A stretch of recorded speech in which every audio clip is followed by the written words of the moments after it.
As long as you can get them to like your content, that's a good sign to the algorithm. That first line, it needs to hook them in too. Use keywords or call to actions.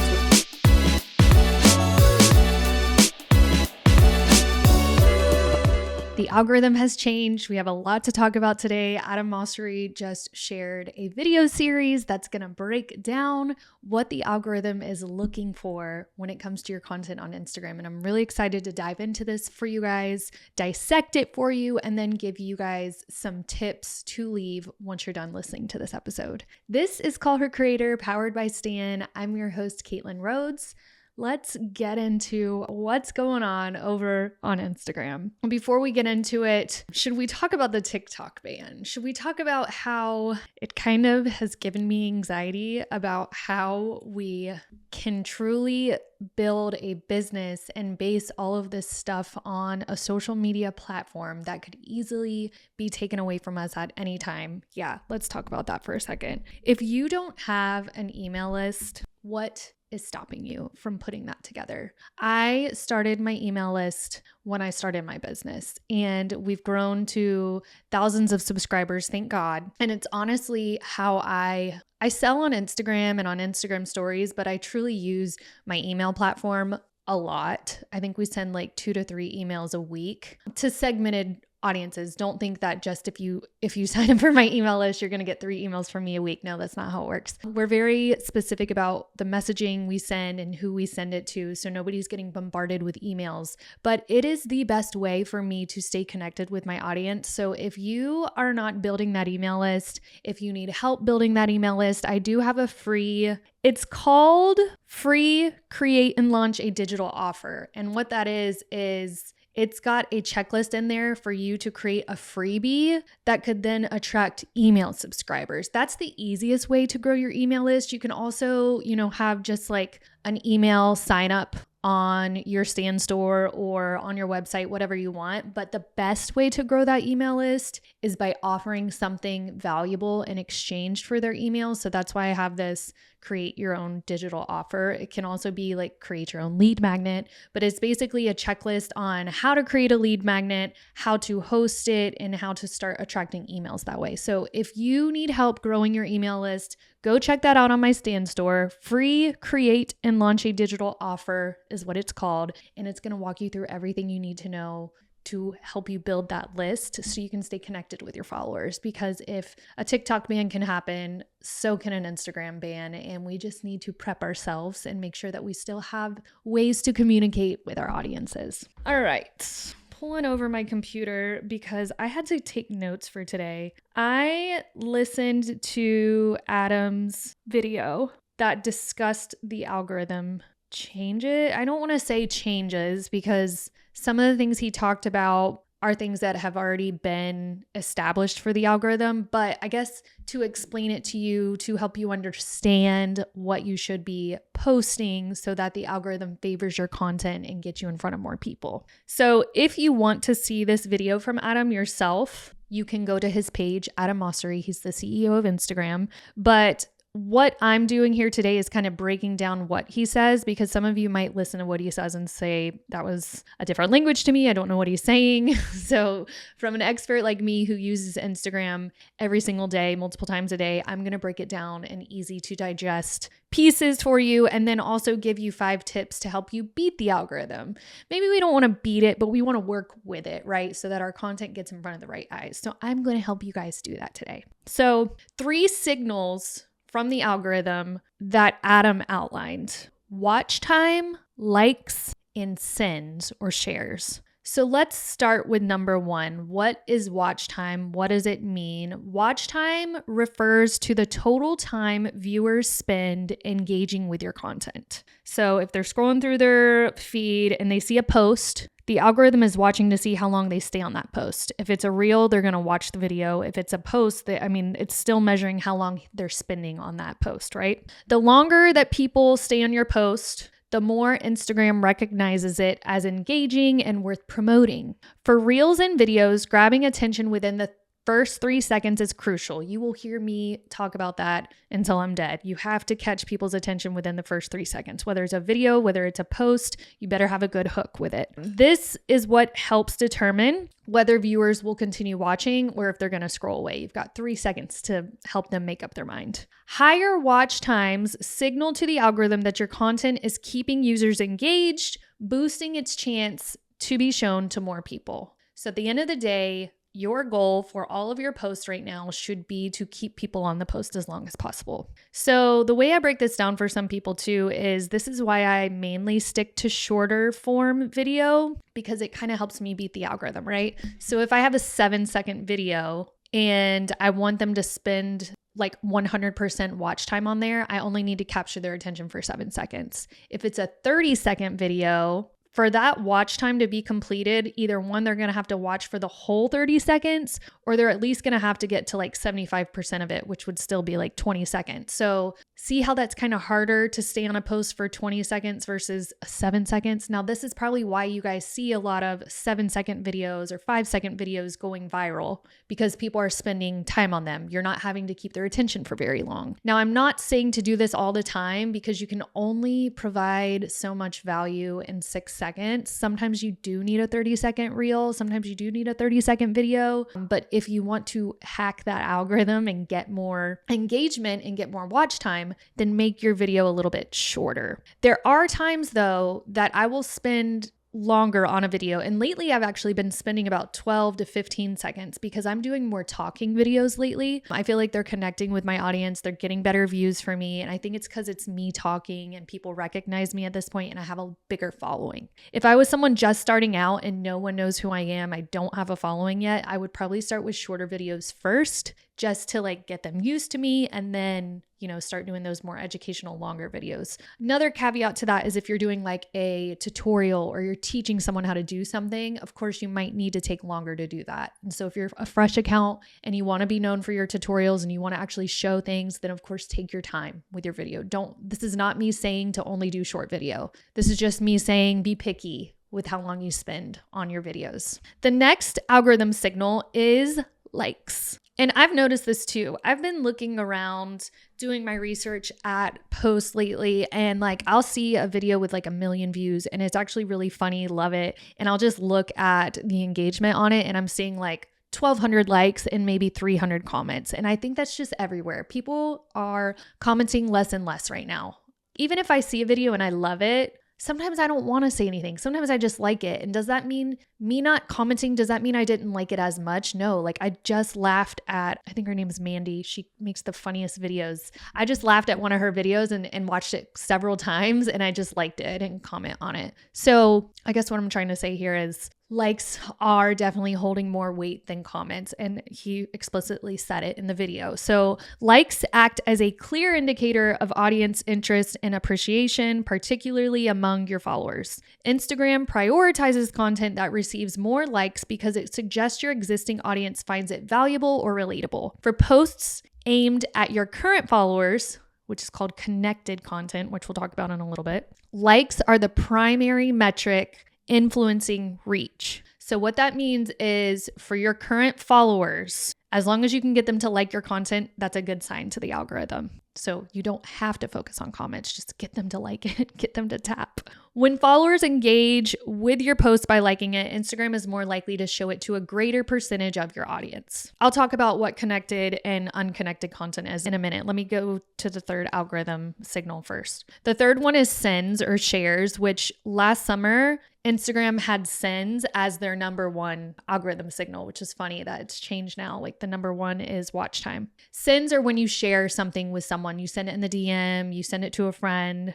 What that means is you're sending this private content, you're forwarding it in a direct message, you're tagging someone because it means something to you. This metric is especially important for reaching new audiences. Unconnected content, they say. When people send your content, it signals to Instagram that the post has broader appeal beyond your immediate followers. This increases the likelihood of Instagram amplifying your content through the explore page or recommendations, introducing it to users who aren't yet following you. So let's talk about connected content and unconnected content. There's two different audiences. The first one is connected content. That's your followers. Likes are the most important sign for them. The more likes your post receives from your followers, the more likely the Instagram algorithm is going to show it to others within your existing audience. This is because likes suggest relatability, relevance, or it resonates with your followers. The other type of content is the unconnected content. That's your new audience. So think like connected content, they're connected to you. They're your followers. Unconnected, they're a new audience. They're not connected to you. Sins carry more weight for content being shown to new users. When your content is shared, it demonstrates broader appeal and relevance outside of your follower base, prompting Instagram to showcase it through the Explore or other discovery features. So hopefully you guys are kind of understanding the difference between the two. What you can do with this information is that you can tailor your content strategy to either deepen engagement with your current audience, or you can focus on growth by creating share-worthy posts, right? So if your content is getting a lot of likes, that's good for your current audience. But if your content is getting a lot of shares, then that means the algorithm is probably going to keep sharing it to more and more people. Hopefully that makes sense and helps you kind of visualize all of this. Now, notice that when they're talking about the ranking system with the algorithm, comments weren't mentioned, which I was very surprised on. So I have some intel on that and what I think about that. Mosseri has clarified that Instagram's ranking system focuses more on signals like likes, shares, saves, and watch time rather than comments. This means that the platform doesn't prioritize posts with the highest comments, which I'm very surprised by because I feel like it takes more out of you to write a comment than to share it. The share button is one button. The like button is one button, but commenting, you're spending more time on that post. It doesn't make sense. But here's the other side of that. Comments may indirectly influence the performance. Why is that? Because while they're not being explicitly prioritized by the algorithm, you got to think that this is increasing their watch time on your post if they're sitting there on your post writing a comment, right? So that's going to make them sit there and watch your content more. Posts that spark discussions might keep users engaged longer on the platform. If someone spends extra time reading or responding to a comment on a post, of course, that's going to increase their total time spent. Makes sense, right? Makes sense. Another note here, why I think that comments might not be a priority, is that it could be Meta's strategy to deprioritize comment-heavy posts as to mitigate the spread of division or like controversial content that tends to generate a high volume of comments. So kind of like not necessarily a political thing, but maybe they're not putting as much weight on comments because if you think about it, like controversial content typically will get a lot of people commenting. I know this, like when a reel goes viral for me, like super viral, like over 1 million views, the comments start getting dark, man. They start getting a little scary. People are being mean. And so maybe by not giving explicit weight to comments, Meta is trying to shift the focus more to like positive, engaging, and enjoyable content. And for that, I would be grateful and I would appreciate that. So maybe that's why comments aren't as heavy right now. We don't know.